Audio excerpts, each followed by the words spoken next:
τον πρίτανη του Αριστοτελείου Πανεπιστημίου, τον κύριο Μιλόπουλο, να πάρει το λόγο.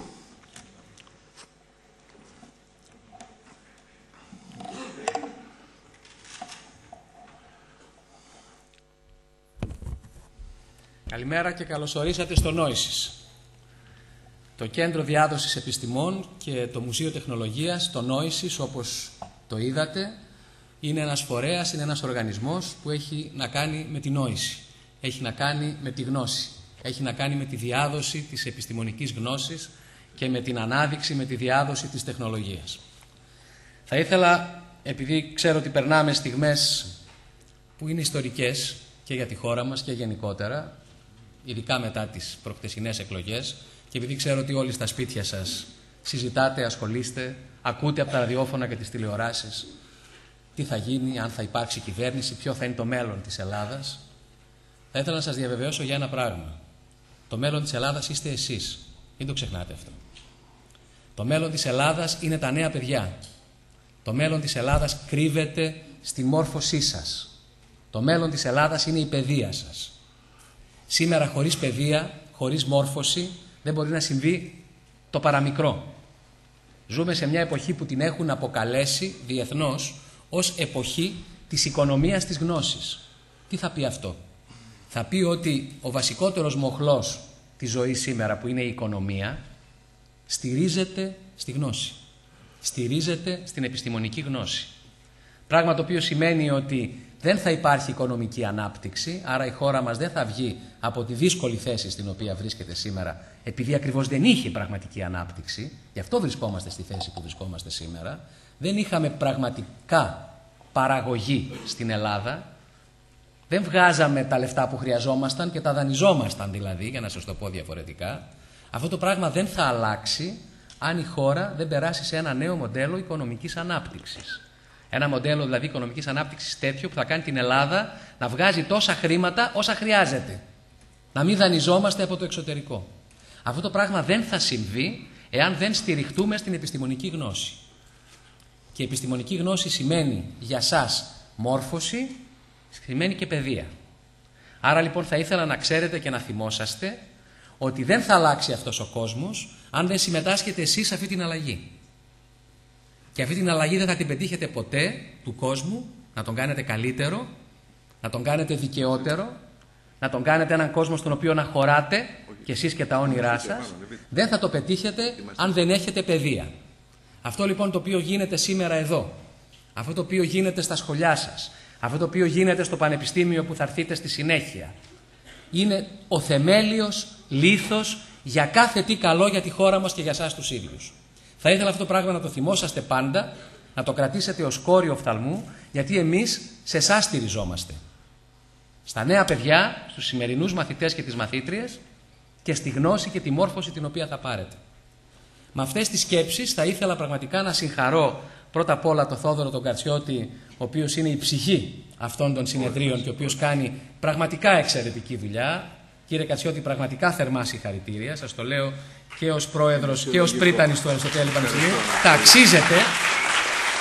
Τα αξίζετε. Θα ήθελα να δώσω θερμά συγχαρητήρια στην Οργανωτική Επιτροπή και σε όλους όσοι εργάστηκαν για αυτό το συνέδριο, αλλά περισσότερο από όλους θα ήθελα να δώσω θερμά συγχαρητήρια σε εσάς που με την παρουσία σας σήμερα ζωντανεύετε αυτό το συνέδριο και που με τον δυναμισμό σας αύριο θα είστε εσείς που θα φέρετε μια νέα, διαφορετική, καλύτερη μέρα για τον κόσμο, καλύτερη μέρα για την Ελλάδα. Πραγματικά σας ευχαριστώ πολύ και εύχομαι καλή επιτυχία.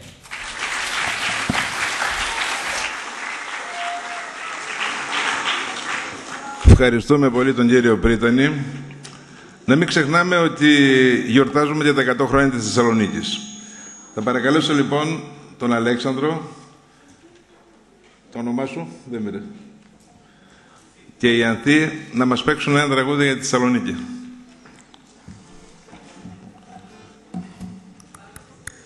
Ωραία.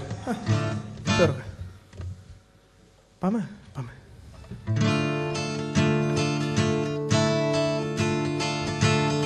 Ήταν εκείνη η νυχτιά που φύσαγε ο Βαρδάρης, το κύμα η πλώρη εκέρδιζε οριά με την οριά. Σε στείλω πρώτο στα νερά να πας για να γραδάρεις, μα εσύ θυμάσαι της Μαρό και την Καλαμαριά.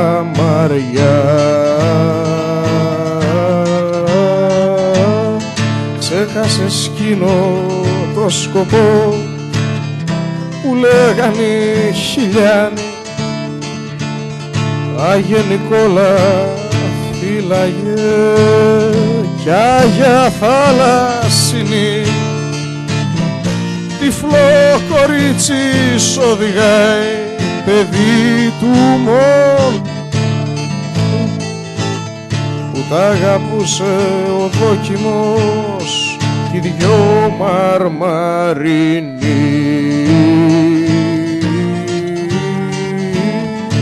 Απάνω στο γιατάκι σου φίδινο θρό κοιμάται και φέρνει βόλτες ψάχνοντας τα ρούχα σου η μαϊμού. Εκτός από τη μάνα σου κανείς δεν σε θυμάται σε τούτο το τρομακτικό ταξίδι του χαμού.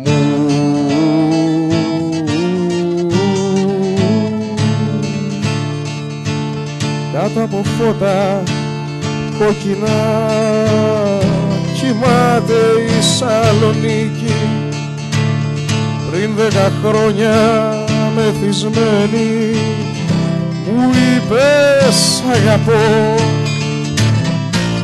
Αύριο σαν τότε και χωρίς χρυσάφι στο μανίκι, μάταια θα ψάχνεις στο στρατή που πάει για το ντεπό.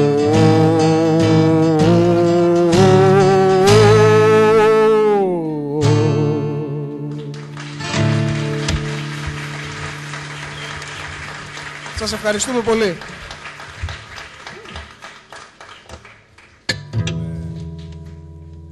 Κύριε Πρέτανη, ναι, ένα. Όπως βλέπετε έχουμε παιδιά, μαθητικό δυναμικό, με ευαισθησίες και είναι ένα από τα παιδιά των σχολείων, ούτε μουσικών ούτε τίποτα.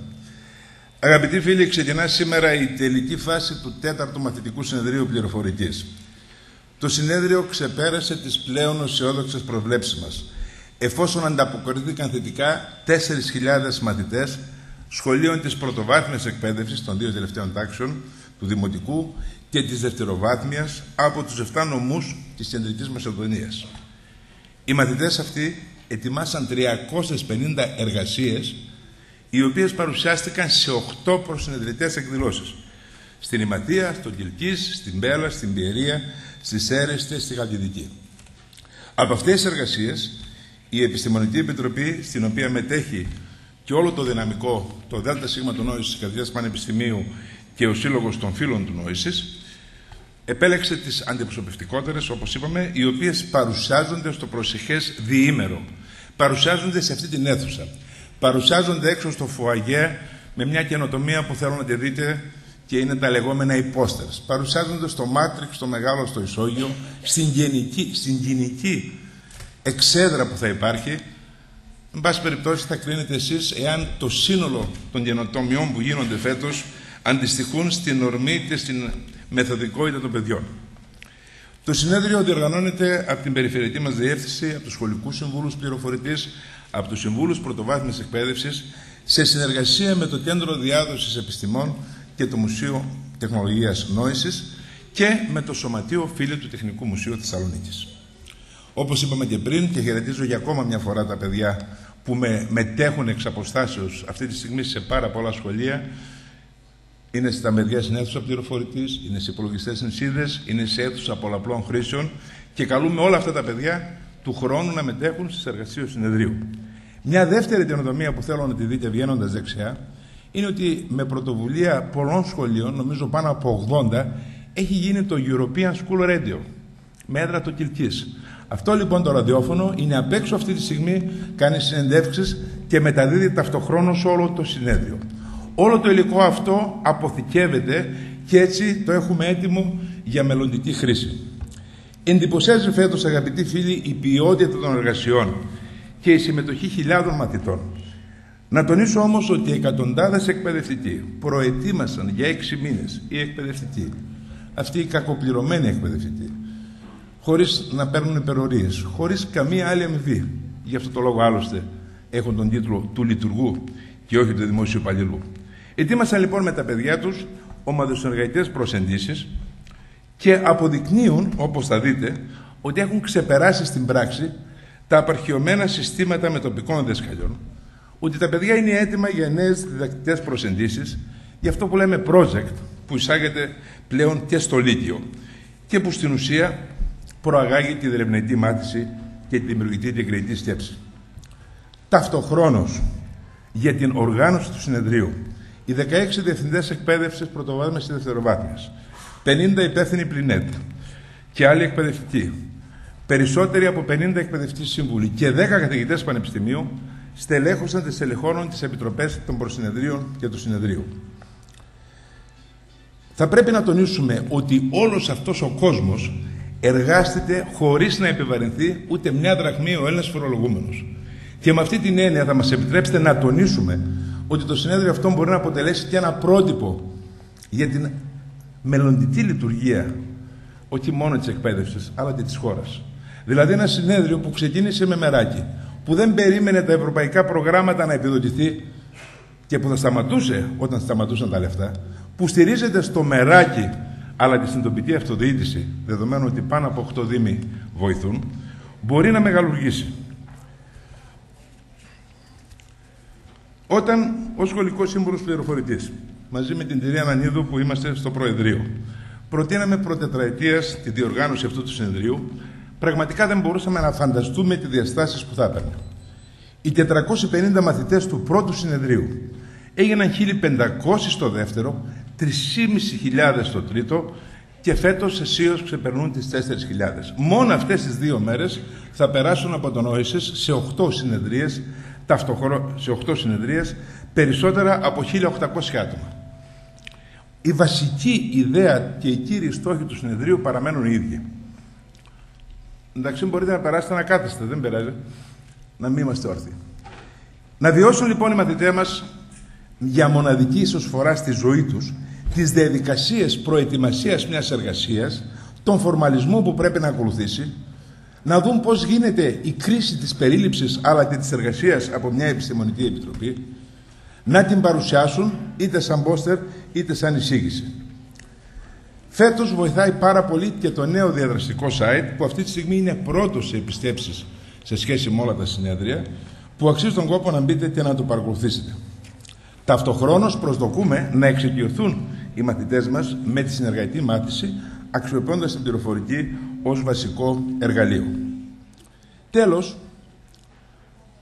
επιθυμούμε να προβάλλουμε στο βαθμό που αυτό είναι δυνατό να αποδειχθεί, ότι μαζί με τους δασκάλους τους οι μαθητές μας μπορούν να δημιουργήσουν το νέο σχολείο. Και εδώ συμφωνώ απολύτως με τον κύριο Πρίτανη ότι ό,τι και να γίνει στο μέλλον, εκεί που πρέπει να στηριχτούμε είναι η παιδεία και μόνο η παιδεία, και μάλιστα η δημόσια παιδεία και το δημόσιο πανεπιστήμιο και ειδικά το απαιτείται για να υπολογίσουμε τα γένεια μας, που απόφοιτοι είμαστε σχεδόν όλοι εδώ μέσα.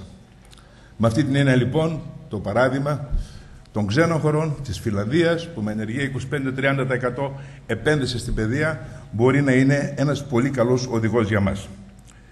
Θέλω να ευχαριστήσω επίσης όλους όσους συμβάλλαν σε αυτή την προσπάθεια. Δεν τους αναφέρω γιατί είναι δεκάδες, μπορείτε να τους βρίσκετε μέσα στο πρόγραμμα αυτό.